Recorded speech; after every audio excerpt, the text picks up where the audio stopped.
સુરેન્દ્રનગરના મેલડીપરામાં રહેણાંક મકાનમાં પાકા મકાન હટાવવા તંત્રે નોટિસ ફટકારી છે। 40 વર્ષથી વસવાટ કરતા લોકો જાય તો જાય ક્યાં તેવી સ્થિતિનું નિર્માણ થયું છે। ઘરનું ઘર આપવા નિષ્ફળ સરકાર ગરીબના આવાસને તોડવા નોટિસો ફટકારી છે। સુરેન્દ્રનગર શહેર વિસ્તારમાં તંત્ર દ્વારા દબાણ ઝુંબેશ ચાલી રહ્યું છે, ત્યારે બસ સ્ટેશન નજીક મેલડીપરા આવેલું છે, જે સાધારણ પરિવારના રહીશો વસવાટ કરે છે। રાત દિવસ મહેનત મજૂરી કરી પેટીયું રળતા પરિવારને વઢવાણ મામલતદારે નોટિસ ફટકારી છે। સરકારી જમીન પર દબાણ દૂર કરવા જણાવ્યું હતું। જો કોઈ વાંધો તકરાર હોય તો 7 દિવસમાં વઢવાણ કચેરી ખાતે તાકીદ કરવા જણાવ્યું હતું, પરંતુ આ વિસ્તારમાં છેલ્લા 40 વર્ષથી વસવાટ કરે છે। મહેનત મજૂરી કરી પાઇપ ભેગી કરીને બનાવેલા મકાનો તંત્ર દ્વારા તોડી પાડવામાં આવશે, અને ત્યારે આ સાધારણ લોકો જાય તો જાય ક્યાં તેવો ઘાટ સર્જાયો છે। સુરેન્દ્રનગરના ભાગો નદી કાંઠે વસવાટ કરતા ગરીબ અને મજૂર વર્ગના લોકોને મકાનોને ગેરકાયદેસર બાંધકામની નોટિસો આપવામાં આવી છે। શિવ હોટેલ પાસે અને સ્વામિનારાયણ મંદિરની પાછળ આવેલા મેલડીમાંના પરુ તેમજ આદર્શનગર, નકલંગપરા તેમજ મહર્ષિ હોસ્પિટલ પાછળના મફતિયાપરામાં વસવાટ કરતા કોળી તેમજ માલધારી સમાજ, દેવી પૂજક સમાજ તેમજ લઘુમતી સમાજના 300થી વધુ પરિવારના શ્રમજીવીઓને સરકારી જમીન પરથી બિન અધિકૃત બાંધકામ દૂર કરવા સંદર્ભે નોટિસો ફટકારવામાં આવી છે। જે કે ગુજરાતી સાથે મહેશ ઉતરિયા, સુરેન્દ્રનગર।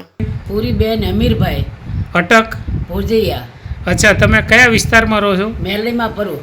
મફતિયા પરુ પણ કહેવામાં આવે છે। હા, મફતિયા પરું પણ મૂળ મેલડીમાં પરું કહેવાય। અચ્છા, કેટલા વર્ષથી અહીંયા રહો છો? 50 વર્ષથી।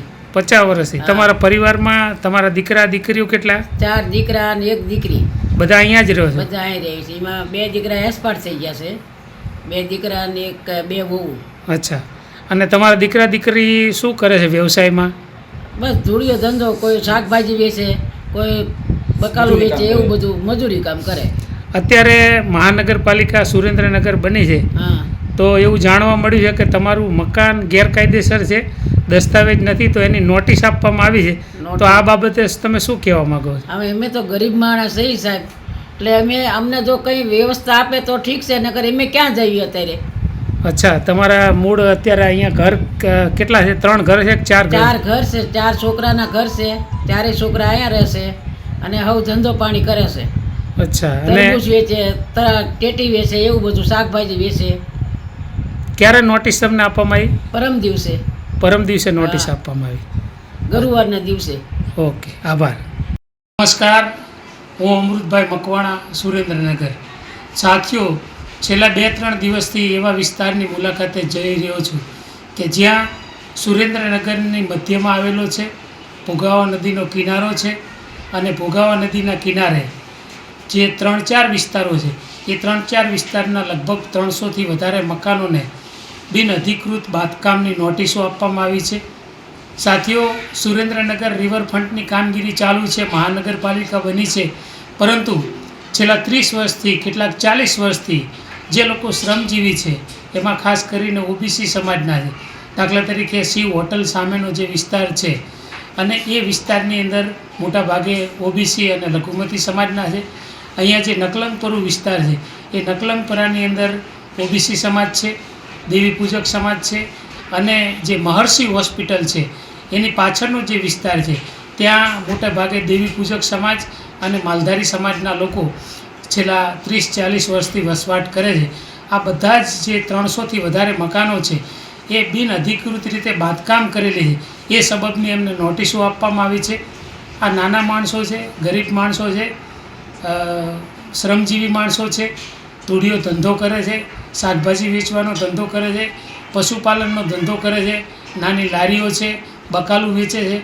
આ જે નાના અને ગરીબ માણસો છે, એ પરસેવાની કમાણીથી પોતાનું મકાન બનાવ્યું છે, અને અત્યારે મહાનગરપાલિકા જ્યારે બની છે ત્યારથી આ જે ગરીબ માણસો છે એના મકાનો બિન અધિકૃત બાંધકામ છે, એ સંદર્ભની નોટિસો આપવામાં આવી। સુરેન્દ્રનગરમાં એવા અનેક ધાર્મિક સ્થળો છે જે પણ બિન અધિકૃત છે, એના આપણે કોઈ વ્યક્તિગત રીતે કે પર્ટિક્યુલર કોઈ મંદિરનું નામ લઈને નથી કહેતા, પણ વિશાળ જગ્યાની અંદર ધાર્મિક બાંધકામો કરવામાં આવ્યા છે। એ ધાર્મિક બાંધકામો બિન અધિકૃત છે, એને કોઈ નોટિસ આપતું નથી, પણ જે નાનો માણસ છે, શ્રમજીવી માણસ છે, ઓબીસી સમાજ છે, માલધારી સમાજ છે, દેવી પૂજક સમાજ છે, આ જે શ્રમજીવી સમાજના લોકો વર્ષોથી વસવાટ કરે છે, એમની પાસે આધાર કાર્ડ છે, એમની પાસે ચૂંટણી કાર્ડ છે, ત્યાં વિકાસના કામો પણ થયેલા છે, રોડ બનેલા છે, એ લોકોની પાસે પોતાના મીટર છે, આ બધી જ પ્રકારની એમની પાસે ડોક્યુમેન્ટ હોવા છતાં